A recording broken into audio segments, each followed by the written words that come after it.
ತಿಳಿಯಾದ ನೀರು ಕಲಕುವ ರೀತಿ ಬೇರೆಯವರ ಮನವನ್ನು ಕಲಕಬೇಡಿ, ಏಕೆಂದರೆ ಕಲಕಿದ ನೀರು ತಿಳಿಯಾಗಬಹುದು, ಆದರೆ ಕಲಕಿದ ಮನ ಎಂದಿಗೂ ತಿಳಿಯಾಗುವುದಿಲ್ಲ. ಅದ್ಭುತವಾದ ಬದುಕು ಕಟ್ಟಿಕೊಳ್ಳಲು ಒಂದು ಕಡೆ ಕಷ್ಟಗಳು ಇರಬೇಕು, ಇನ್ನೊಂದು ಕಡೆ ಭಗವಂತ ನಮ್ಮ ಕೈ ಬಿಡುವುದಿಲ್ಲವೆಂಬ ಅಚಲ ನಂಬಿಕೆ ಇರಬೇಕು. ಕಷ್ಟಗಳು ಪಾಠ ಕಲಿಸಿದರೆ ನಂಬಿಕೆ ಶಕ್ತಿ ತುಂಬುತ್ತದೆ. ಹೀಯಾಳಿಸಿದವರ ಮಧ್ಯೆ ಇದ್ದೇನೆ ಎಂದು ಬೇಸರ ಪಟ್ಟುಕೊಳ್ಳಬಾರದು, ಏಕೆಂದರೆ ಕಮಲ ಅರಳುವುದು ಕೂಡ ಕೊಚ್ಚೆಯ ಮಧ್ಯದಲ್ಲಿಯೇ. ನೀನು ಮಾಡಿದ ತಪ್ಪು ಯಾರೂ ನೋಡಿಲ್ಲ ಎಂದು ಖುಷಿ ಪಡಬೇಡ.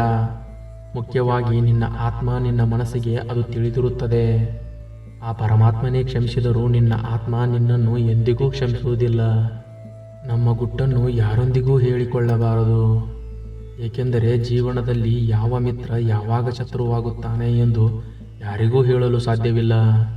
ಮೋಸ ಮಾಡಿದವರನ್ನು ಕ್ಷಮಿಸುವಷ್ಟು ಉದಾರಿಯಾಗಬೇಕು ನಿಜ, ಆದರೆ ಅವರನ್ನೇ ಮತ್ತೆ ಮತ್ತೆ ನಂಬುವಷ್ಟು ಮೂರ್ಖರಾಗಬಾರದು. ಒಳ್ಳೆಯವರು ಶತ್ರುವಿಗೂ ಕೂಡ ಸಹಾಯ ಮಾಡುತ್ತಾರೆ, ಆದರೆ ವಂಚಕರು ಮಿತ್ರರಿಗೂ ಕೂಡ ಮೋಸವನ್ನೇ ಮಾಡುತ್ತಾರೆ. ಸಂಬಂಧಗಳು ಹುಟ್ಟುವುದು ರಕ್ತದಿಂದ, ಆದರೆ ನಮ್ಮವರು ಅನ್ನೋ ಭಾವನೆ ಹುಟ್ಟುವುದು ಮನಸ್ಸಿನಿಂದ ಮಾತ್ರ.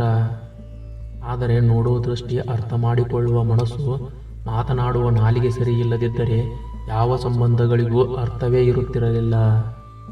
ದೂರದ ಬೆಟ್ಟ ಅದೆಷ್ಟೇ ಸುಂದರವಾಗಿ ಕಂಡರೂ ಅದರ ಬಳಿ ಹೋದಾಗಲೇ ತಿಳಿಯುವುದು ಅಲ್ಲಿ ಅದೆಷ್ಟು ಕಲ್ಲು ಮುಳ್ಳುಗಳಿವೆ ಅಂತ. ಹಾಗೆಯೇ ದೂರದಿಂದ ನೋಡಿದರೆ ಪ್ರತಿಯೊಬ್ಬ ವ್ಯಕ್ತಿ ಸುಖವಾಗಿರುವಂತೆ ಕಾಣುತ್ತಾನೆ, ಆದರೆ ಅವನ ಬಗ್ಗೆ ತಿಳಿದಾಗಲೇ ಅವನ ಜೀವನದ ಪೂರ್ತಿ ಸತ್ಯ ತಿಳಿಯುವುದು. ಮಾನಸಿಕ ನೆಮ್ಮದಿಗಿಂತ ದೊಡ್ಡದಾದ ಶ್ರೀಮಂತಿಕೆ ಈ ಜಗತ್ತಿನಲ್ಲಿ ಯಾವುದೂ ಇಲ್ಲ. ತಪ್ಪು ಹೆಜ್ಜೆ ಇಡುವುದು ಸಹಜ, ಬೇಗ ಎಚ್ಚೆತ್ತುಕೊಳ್ಳುವುದು ಬುದ್ಧಿವಂತಿಕೆ. ತಪ್ಪಾದಾಗ ಕೊರಗುವುದಕ್ಕಿಂತ ಮುಂದೆ ತಪ್ಪಾಗದಂತೆ ನೋಡಿಕೊಳ್ಳುವುದು ಉತ್ತಮ.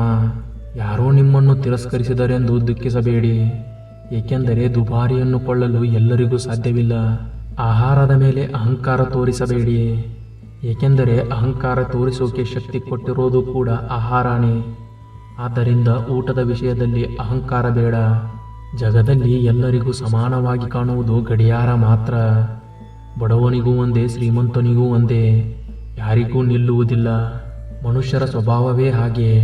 ತಪ್ಪು ತಮ್ಮದಾದರೆ ವಕೀಲರಾಗುತ್ತಾರೆ, ತಪ್ಪು ಬೇರೆಯವರದ್ದಾದರೆ ನ್ಯಾಯಾಧೀಶರಾಗುತ್ತಾರೆ. ಬೆಳಕು ನೀಡಿ ಉರಿದ ನಂತರವೇ ಮೇಣದ ಬತ್ತಿಗೆ ಗೊತ್ತಾಗಿದ್ದು ತನ್ನನ್ನು ಸುಟ್ಟಿದ್ದು ಬೇರಾರೂ ಅಲ್ಲ, ನನ್ನೊಳಗಿನ ದಾರವೇ ಅಂತ. ಕೆಲವು ಸಲ ನಮ್ಮ ಬದುಕಿನಲ್ಲೂ ಸಹ ಹೀಗೆಯೇ ಆಗುತ್ತದೆ. ನಿಮ್ಮ ಕೋಪಕ್ಕೆ ನೀವು ಶಿಕ್ಷೆಯಾಗುವುದಿಲ್ಲ, ನಿಮ್ಮ ಕೋಪದಿಂದ ನಿಮಗೆ ಶಿಕ್ಷೆ ಆಗುತ್ತದೆ.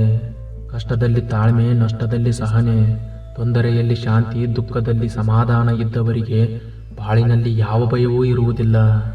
ಮನುಷ್ಯನಿಗೆ ಮನುಷ್ಯ ಕೊಡಬಹುದಾದ ದೊಡ್ಡ ಉಡುಗೊರೆ ಎಂದರೆ ಪ್ರೀತಿ, ವಿಶ್ವಾಸ, ಗೌರವ.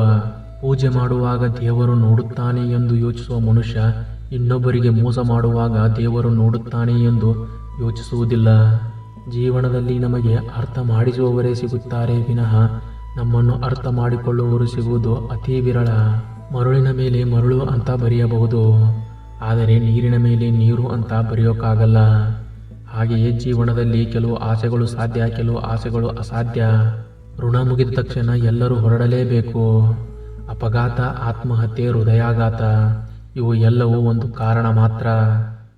ನಮ್ಮವರೇ ನಮ್ಮನ್ನು ತಪ್ಪಾಗಿ ತಿಳಿದುಕೊಂಡಾಗ ಒಬ್ಬಂಟಿಯಾಗಿರುವುದು ಒಳ್ಳೆಯದು, ಏಕೆಂದರೆ ನಮ್ಮ ಮಾತು, ನಮ್ಮ ಕಾಳಜಿ ಕೊನೆಗೆ ಅವರಿಗೆ ನಾಟಕ ಎನ್ನಿಸಬಹುದು. ನಿನ್ನೆಯ ಬಗ್ಗೆ ಯೋಚಿಸಿ ನಾಳೆಯ ದಿನವನ್ನು ಹಾಳು ಮಾಡಿಕೊಳ್ಳಬೇಡಿ. ಇವತ್ತಿನ ದಿನವನ್ನು ಸರಿಯಾಗಿ ಬಳಸಿಕೊಳ್ಳಿ. ತನಗೂ ಒಂದು ದಿನ ಸಾವಿದೆ ಎಂದು ಅರಿತವನು ಇನ್ನೊಬ್ಬರಿಗೆ ಎಂದೂ ತೊಂದರೆ ಕೊಡುವುದಿಲ್ಲ. ಸಾಗರದ ಅಲೆಗಳು ಎಷ್ಟೇ ಜೋರಾಗಿ ಸದ್ದು ಮಾಡಿದರೂ ಸಾಗರದ ತಳ ಯಾವಾಗಲೂ ಪ್ರಶಾಂತವಾಗಿರುತ್ತದೆ.